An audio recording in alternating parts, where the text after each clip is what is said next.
Bienvenidos a mi canal de la razón a la fe. Como siempre, antes de empezar este vídeo, nos encomendamos a la patrona de este canal, que es la Virgen María. En el nombre del Padre, y del Hijo, y del Espíritu Santo. Amén. Dios te salve María, llena eres de gracia, el Señor es contigo. Bendita tú eres entre todas las mujeres, y bendito es el fruto de tu vientre Jesús. Santa María, Madre de Dios, ruega por nosotros pecadores, ahora y en la hora de nuestra muerte. Amén. En el nombre del Padre, y del Hijo, y del Espíritu Santo. Amén. Un beso a nuestra Madre del Cielo, la Santísima Virgen María, Madre de Dios, y un beso a nuestro Señor Jesucristo, su Hijo. Bueno, hoy vamos a hablar de un tema que está muy relacionado con el evolucionismo. El evolucionismo, sabéis que es un tema principal en este canal. Y el otro día me decía un amigo que, bueno, la Iglesia no habla mucho de evolucionismo, no habla mucho, pero el hecho de que la Iglesia ahora, actualmente, no hable de evolucionismo, no significa que no sea importante. Y porque, primero, antes de Darwin no existía el evolucionismo. Pero la Iglesia católica siempre habló de la creación y de la creación especial, empezando con los primeros versículos del Génesis. La creación del universo, la creación de los animales, la creación de las plantas y de la creación del hombre. Por lo tanto, lo que no reitere continuamente la Iglesia no significa que no sea importante. Y si no se habla ahora, pues no significa que no sea importante. De hecho, ahora mismo, dentro de la Iglesia, hay lo contrario a la evolución. O sea, lo contrario, al creacionismo, a la creación especial, que es la evolución. Hoy se puede hacer el católico tiene que ser realista. Y mejor experimento de la realidad es preguntar a 100 sacerdotes, o 50, cuántos creen en la evolución y cuántos no. Aquellos que creen en la evolución, que son la inmensa mayoría, no están a favor de lo que ha creído siempre la Iglesia. Por lo tanto, yo creo que eso es importante, porque hay algo, quizás por dejadez, se puede pecar por omisión también, por dejadez de no decir siempre lo que cree la Iglesia, pues se puede ir al extremo contrario. Eso pasa con el aborto, con la eutanasia, con cosas importantes. Y la evolución es importantísima porque es una de las armas principalísimas que utiliza Satanás para ir en contra de la creación, en este caso de la creación del hombre, y si lo extendemos al Big Bang, de la creación del universo. Porque ya sabéis que para mí en este canal evolucionismo y Big Bang están unidos, solo que el evolucionismo para en la creación de la vida, con ese fantasioso charco primigenio que no existe más que en la imaginación de los darwinistas y evolucionistas, pero yo lo extiendo más atrás, a la creación del universo, que sería hasta el Big Bang, lo que sería el equivalente de los primeros del primer día del Génesis. Bueno, pero esas herejías, que son herejías, tienen diferentes patitas. Esa pata grande del diablo, que es el evolucionismo, tienen patitas. Una de esas patitas, están todas interconectadas, son la datación de las rocas. Entonces, en este vídeo vamos a hablar sobre los errores básicos de la datación de las rocas. ¿De acuerdo? Vamos a intentar ir poquito a poco porque es un tema peliagudo. Os presento al doctor Tas Walker. ¿Quién es el doctor Tas Walker? Bueno, pues tiene una licenciatura en Ciencias de la Tierra con honores de primera clase. Voy a ponerlo aquí para que lo podáis leer. Una licenciatura en Ingeniería con honores y un doctorado en Ingeniería Mecánica, todos de la Universidad de Queensland. Digo esto porque no es cualquier persona. Está preparadísimo en lo que él habla. Por lo tanto, tiene autoridad en lo que dice. Ha participado en la planificación, el diseño y la operación de centrales eléctricas durante más de 20 años en la industria eléctrica de Queensland, donde da clases él, en Australia. Ha llevado a cabo evaluaciones geológicas de nuevos suministros de combustible para centrales eléctricas en todo Queensland y ha participado en nuevas propuestas mineras, incluidos los efectos de los factores geológicos en el costo, la confiabilidad y la calidad del carbón producido. También el Dr. Tas Walker ha participado en la planificación de un gran desarrollo hidroeléctrico que requirió la evolución de las condiciones geológicas y su efecto sobre presas, embalses y estructuras de centrales eléctricas subterráneas. Vemos que, como experto en geología, él participa en todo lo que tenga que ver con temas geológicos, en este caso la construcción de presas. Además, basándose en su variada experiencia, Tas Walker ha desarrollado un modelo geológico bíblico para relacionar las estructuras geológicas del terreno con la historia bíblica, la realidad con la historia bíblica. Ha aplicado este modelo geológico a la gran cuenca artesiana en Australia, a las rocas del basamento de Brisbane y a la península de Banks en Nueva Zelanda. Él y otros geólogos creacionistas están aplicando ahora el modelo a otras zonas del mundo. El Dr. Tas Walker trabaja actualmente a tiempo completo para un centro que se llama el CMI, es Creation Ministries International, que ahora os lo enseñaré, mostraré, en Brisbane, donde trabaja como investigador, escritor y conferenciante.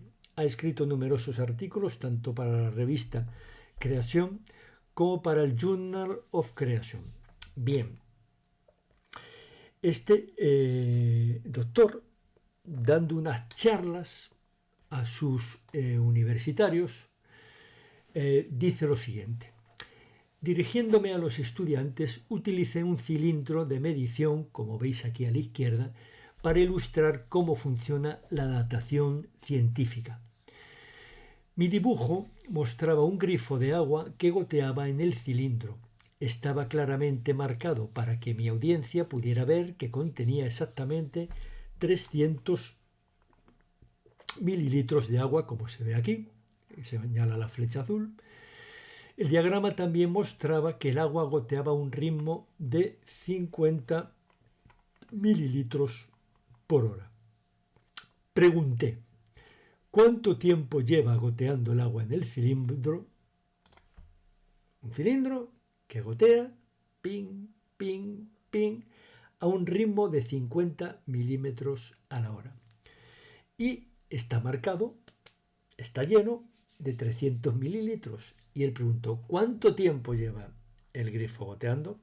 Si divides 300 mililitros entre 50 mililitros por hora, te salen 6 horas. No hace falta ser experto, ni ingeniero, ni científico para hacer esa simple división. Inmediatamente alguien gritó: 6 horas. Bien, ¿cómo lo has averiguado? Dividiendo la cantidad de agua en el cilindro, 300 mililitros, por la velocidad de goteo, 50 mililitros por hora. Excelente, dije. ¿Ves lo fácil que es calcular la edad de algo científicamente? Todos los métodos de datación que utilizan los científicos funcionan exactamente de la misma manera. Implican medir algo que cambia con el tiempo. Todos los métodos, está diciendo el Dr. Tas Walker, de datación científica de las rocas, funcionan exactamente de la misma forma que el grifo. Implican medir algo que va cambiando a medida que pasa el tiempo. La gente empezó a relajarse cuando comprendió que la ciencia de las dataciones no es tan difícil. Entonces les sorprendí. El problema es que 6 horas es la respuesta incorrecta. Se quedaron perplejos e incrédulos. Un grifo que gotea a un ritmo de 50 mililitros a la hora. Hay marcado, hay lleno 300 mililitros. 300 entre 50, 6 horas. Y un profesor de universidad, un experto, ingeniero, doctorado, etcétera, me dicen que esa división está mal, que no es correcta las 6 horas. Bueno, pues veamos cómo sigue esta clase magistral que nos va a explicar los errores gravísimos de la datación en la que se basa precisamente los millones y millones y millones de años de los evolucionistas. Seguimos con el doctor Taschwalker. He preparado este experimento y puedo decirte que el agua solo ha estado goteando durante 1 hora. ¿Puedes decirme qué sucedió? Es extraña la pregunta, ¿no? Solo, en lugar de las 6 horas, 300 entre 50, solo ha estado goteando durante 1 hora. Vamos a ver qué responden los aviesos e inteligentes y pabilados universitarios criados en el evolucionismo. ¿Puedes decirme qué sucedió? Después de que se recompusieron, alguien gritó: antes el grifo goteaba más rápido. Claro, ahora está goteando 50 mililitros por hora, pero si goteaba mucho más rápido, bueno, pues puede haber pasado 1 hora, ¿no? Quizás, dije, el cilindro estaba casi lleno cuando empezó. Dice otro. Tal vez, pero ¿puedes ver lo que estás haciendo? Pregunté. Para calcular una edad hiciste suposiciones sobre el pasado. Supusiste que la tasa siempre había sido de 50 mililitros por hora y que el cilindro estaba vacío cuando comenzó. Basándote en esas suposiciones, calculaste el tiempo de 6 horas. Al principio les preguntó 300 mililitros, 50 mililitros a la hora. Ellos supusieron que en el pasado exactamente goteaba a la misma velocidad y por eso pudieron calcular 6 horas. Pero ahora, como el profesor les dice 1 hora, cambiaron las suposiciones sobre el pasado. Ya no goteaba a la misma velocidad de 50 mililitros a la hora. Antes, para que se pudiera dar la 1 a la hora, que era la respuesta del profesor, tuvieron que cambiar a mayor velocidad de goteo. Seguimos con esta interesantísima charla de este doctor Taschwalker. Esa respuesta les pareció perfecta. Ninguno de ustedes la cuestionó. ¿Qué respuesta? Para no perderlos. La de 6 horas, 300 mililitros, 50 mililitros por hora, 6 horas. Ninguno de ustedes, no hubo nadie que levantara: yo no estoy de acuerdo, señor. Todos dijeron 6 horas. Todos estuvieron de acuerdo. Entonces, cuando te dije la respuesta correcta, la de 1 hora, ¿te diste cuenta de lo que hiciste? Cambiaste rápidamente tus suposiciones sobre el pasado para estar de acuerdo con la edad que te dije. Todo científico debe hacer suposiciones sobre el pasado antes de poder calcular la edad. Todo científico debe hacer suposiciones, no cosas exactas, sino suposiciones sobre el pasado, algo que el científico no vio ni experimentó. Si el resultado parece correcto, lo aceptará con gusto, pero si no concuerda con otra información, cambiará sus suposiciones para que su respuesta concuerde. Aquí está la clave. Si el profesor hubiera dicho 6 horas es lo perfecto, pero si el profesor le dice no, lo correcto es 1 hora, rápidamente, al igual que hicieron los universitarios del doctor Taschwalker, los científicos cambian rápidamente las suposiciones para que concuerden ¿con qué? Con su dogma. Esta es otra palabra clave. Con su dogma científico evolucionista. Seguimos. No importa si la edad calculada es demasiado temprana o demasiado tarde. Siempre hay muchas suposiciones que un científico puede hacer para obtener una respuesta consistente. De repente las luces se encendieron, mi audiencia vio en pocas palabras cómo funcionan los métodos de datación La datación científica no es una forma de medir, sino una forma de pensar. Y si tu pensamiento ideológico no se adapta a lo que tus ojos ven, adaptas la realidad del pasado a tu pensamiento ideológico. Repito, si tu pensamiento ideológico evolucionista no concuerda con lo que tú estás midiendo ahora mismo, cambia las suposiciones del pasado, ¿vale? Para adaptar la realidad a tu ideología. Porque de ninguna manera puedes admitir que tu pensamiento ideológico evolucionista sea falso.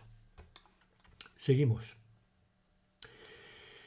Cuando se trata de medir la edad de las cosas, nos dicen que hay una docena de métodos de datación radiactiva diferentes y que todos dan el mismo resultado.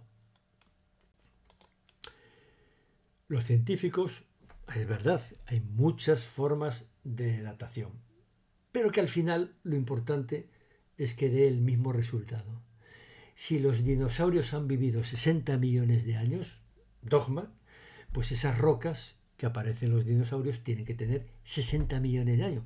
Si hago un método científico que me dan 10 millones de años, ahí falla algo. Entonces tienen que hacer suposiciones diferentes para que concuerden con el dogma científico. Esta idea puede ilustrarse con este reloj de arena que vemos aquí a la izquierda. Arriba ponemos padre y abajo pone hijo. Al colocarlo en posición invertida, la arena fluye del compartimiento superior al inferior y podemos medir su ritmo de caída. Si observamos un reloj de arena, podemos, a partir de las cantidades de arena en sus depósitos y de su velocidad de caída, determinar el tiempo transcurrido desde que se colocó en la posición inicial. ¿Es esto cierto? Pues para que esto sea cierto, hay que asumir tres cosas. Para que la velocidad sea constante, el tiempo sea uniforme, etc., en el reloj de arena hay que asumir tres cosas. ¿Qué tres cosas hay que asumir para que esto sea cierto? Es decir, a partir de las cantidades de arena en los depósitos superior e inferior y de su velocidad de caída por la parte estrecha, determinar el tiempo transcurrido desde que se colocó en la posición inicial que nosotros no hemos visto, porque ya vemos el reloj así. ¿Me seguís? Pues para que eso sea cierto hay que asumir tres cosas. ¿Qué tres cosas? Primera, que conocemos a ciencia cierta la cantidad de arena inicial de cada uno de los depósitos. Inicial, no la que vemos ahora. La inicial, la que había al principio. Normalmente damos la vuelta al reloj de arena cuando el depósito superior está completamente vacío. Cuando ya se ha vaciado, damos la vuelta al reloj de arena.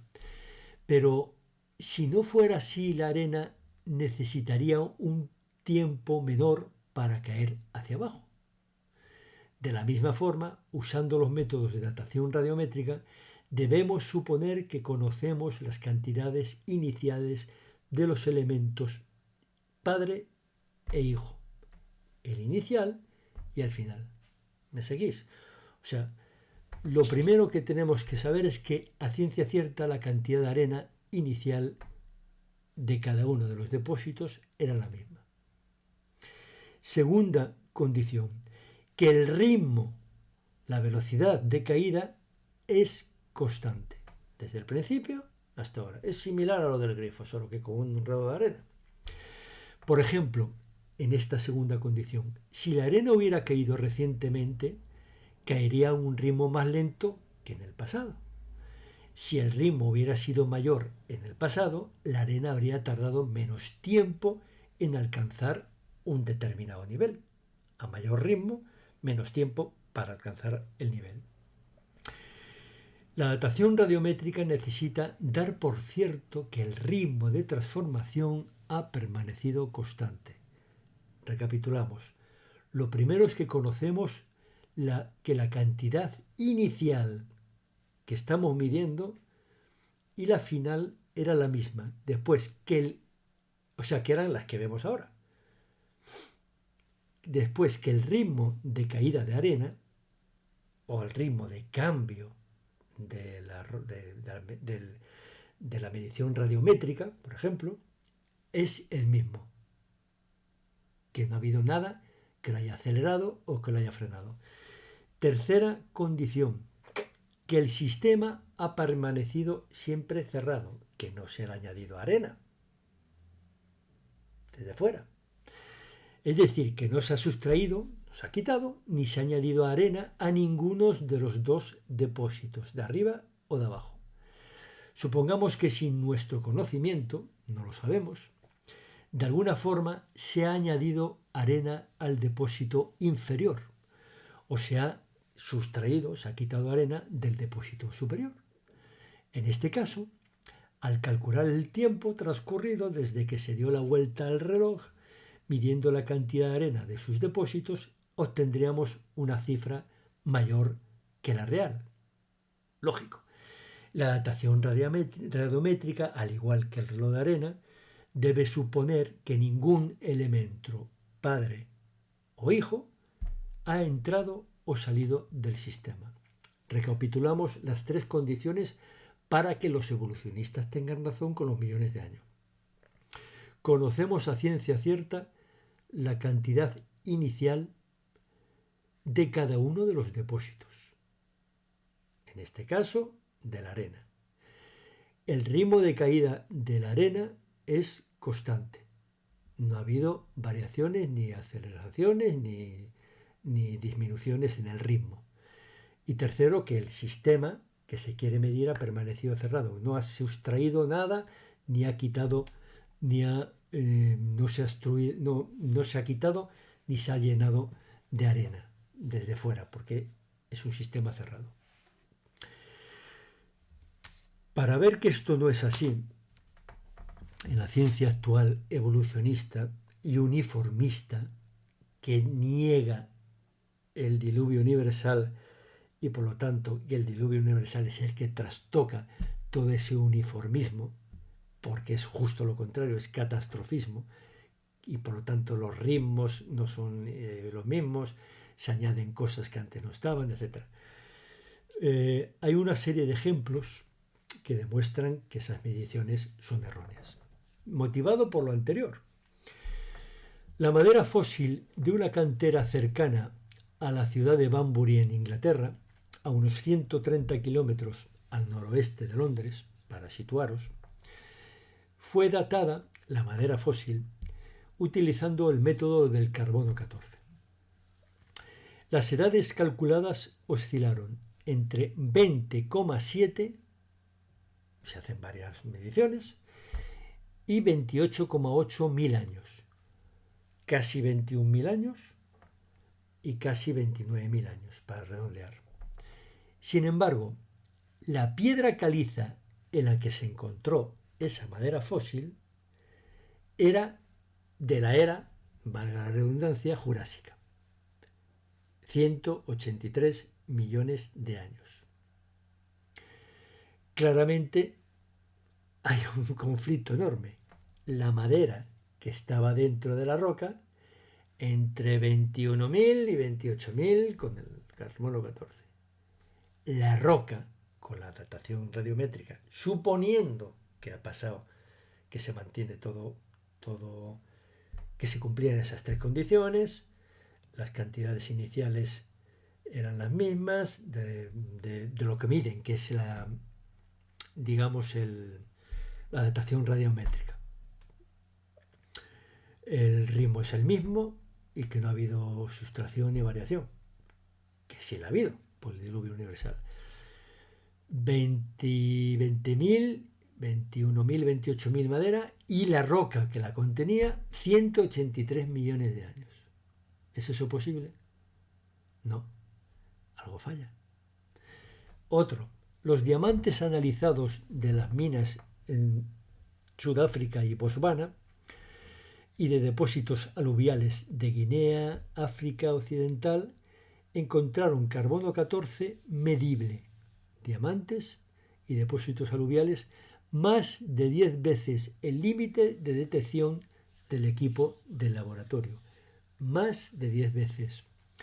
La edad promedio calculada para las muestras fue de 55.700 años.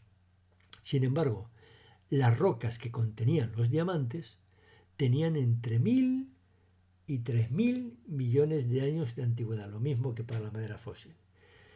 Por lo tanto, los métodos de datación vuelven a fracasar. Los diamantes, 55.700 años.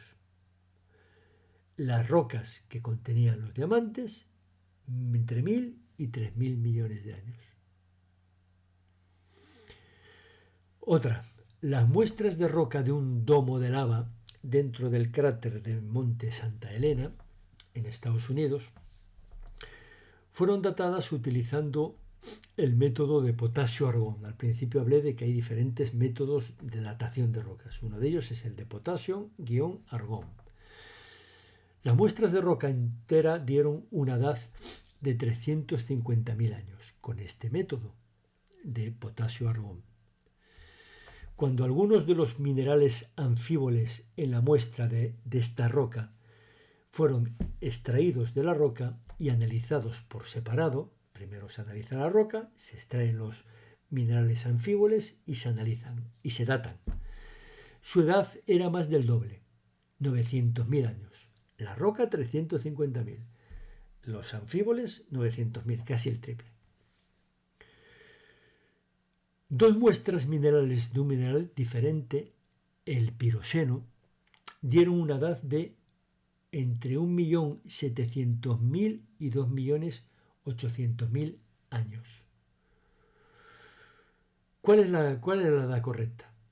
La respuesta es que ninguna, en la realidad. Porque el domo de lava, la lava, donde se formó después de que el monte Santa Elena explotara en 1980. Y las muestras tenían solo 10 años cuando se hizo ese análisis. ¿Me seguís? Se analizan unas rocas del monte Santa Elena que erupcionó en 1980. Las rocas dan 350.000 años. Se sacan los anfíboles, dan 900.000 años. Otros pirosenos, 1.700.000 y 2.800.000 años. La edad real, 10 años. Eso fue en 1980, cuando erosionó el monte Santa Elena. Y esto se hizo 10 años después, esas muestras.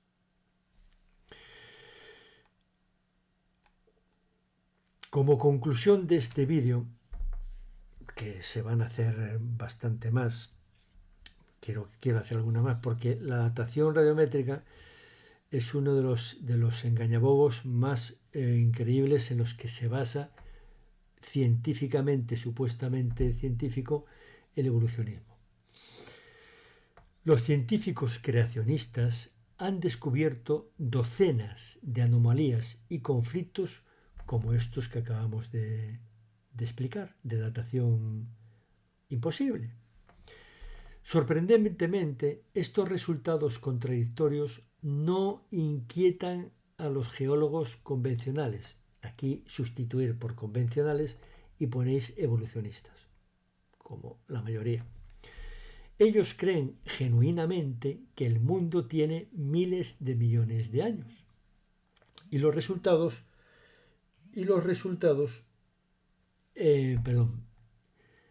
contradictorios, como los que acabamos de ver, no les hacen cuestionar su creencia. Ahí está la clave. Creencia. Dogmas. Científicos, pero dogmas.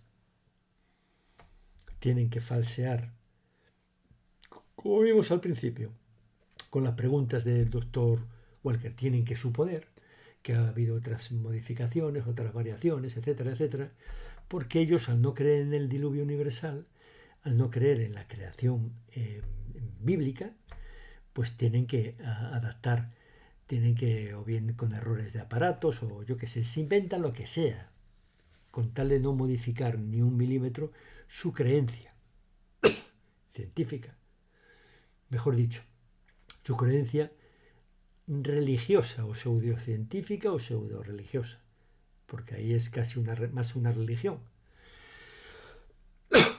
En sus mentes, las mentes de estos científicos cientificistas, estos conflictos son un pequeño misterio que se resolverá con pensamiento creativo y más investigación en el futuro. Patada a seguir, como se suele decir en el rugby. Os voy a enseñar, si me permitís, un momentito,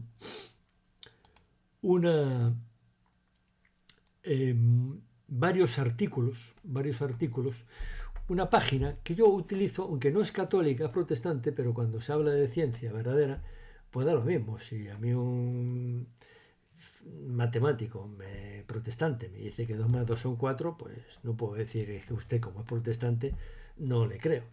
Si un químico protestante me dice que H2O es el agua, pues no le puedo decir que como usted es protestante.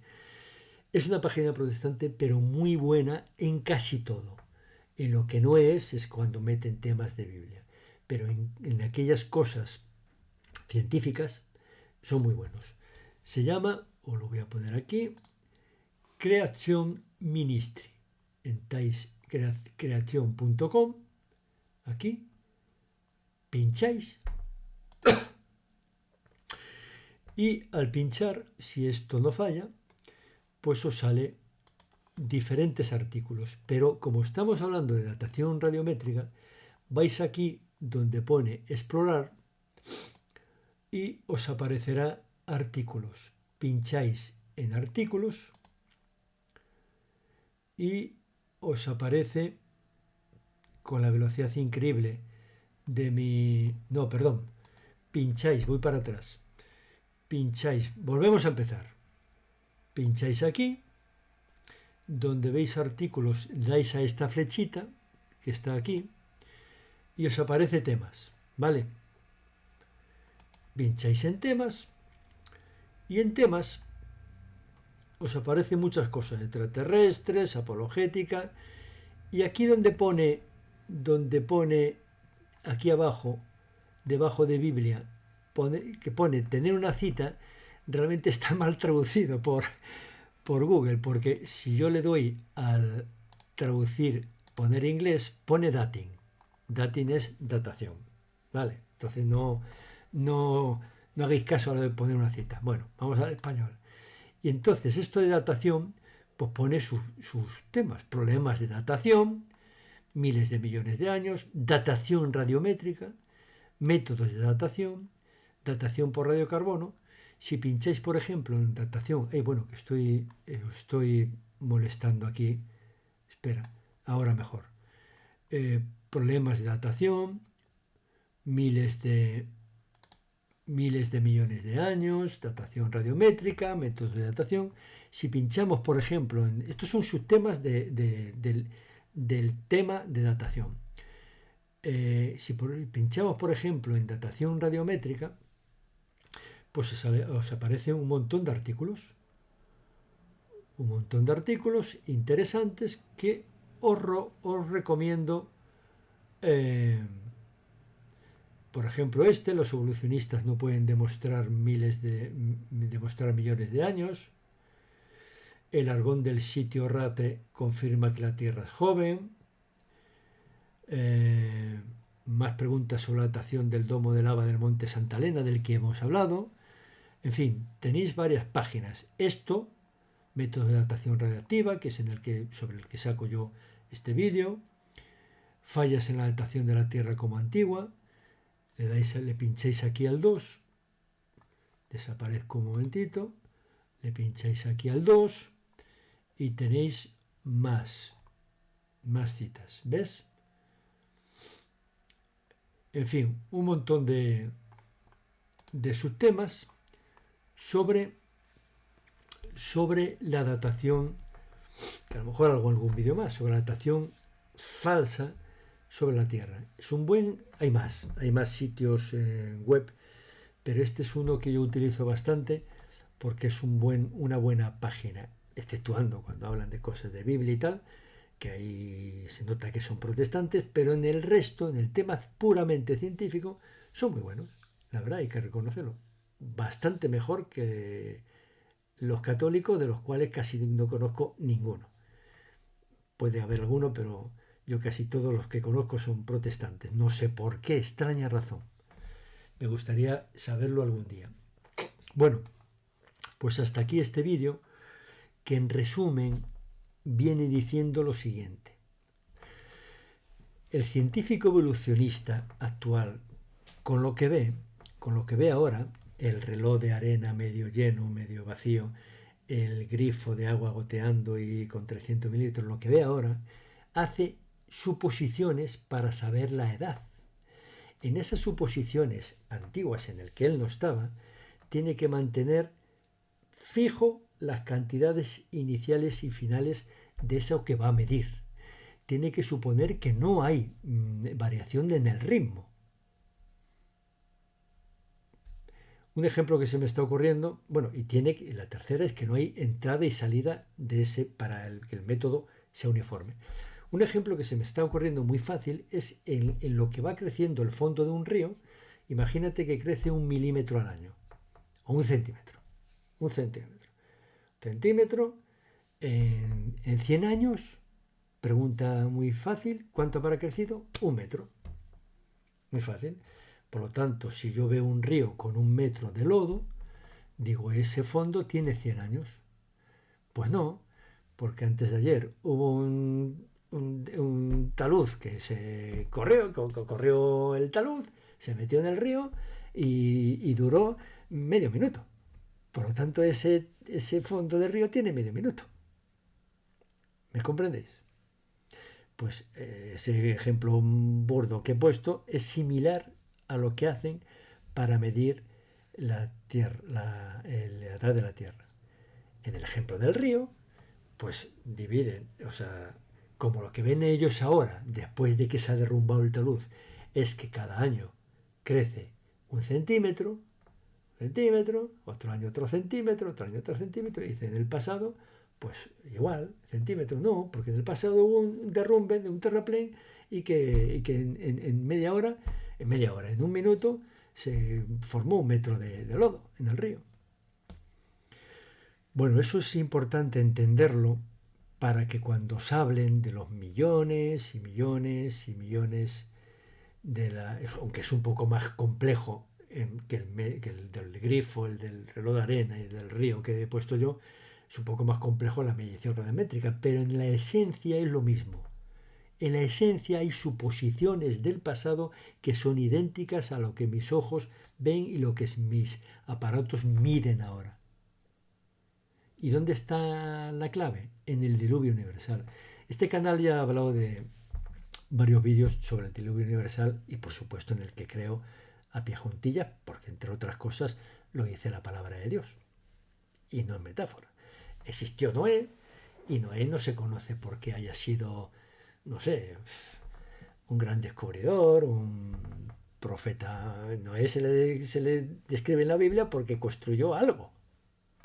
Y ese algo era el arca, ordenada por Dios, con unas medidas, etc. Os remito a los vídeos que tengo, donde explico todo eso. En eso no creen los científicos actuales.